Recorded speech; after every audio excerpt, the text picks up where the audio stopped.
Για πες μας τι έχουμε εδώ ρε Γιώργη. Μανάκι γάλακτος, τόπιο. Ξεκινάμε, κόβουμε το κεφαλάκι του, ξεκινάμε τα χεράκια. Αξιαγάπητος, ευφυής και αποπνέει αγάπη και καλοσύνη. Τα χεράκια φύγανε και αυτά θα πάνε για σούπα. Τα παϊδάκια. Τέτοια τάξη, τέτοια αλφαδιά δεν την έχω δει.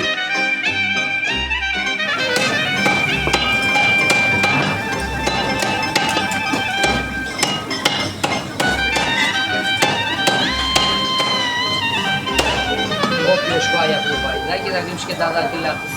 Μπαϊ Γιώργος.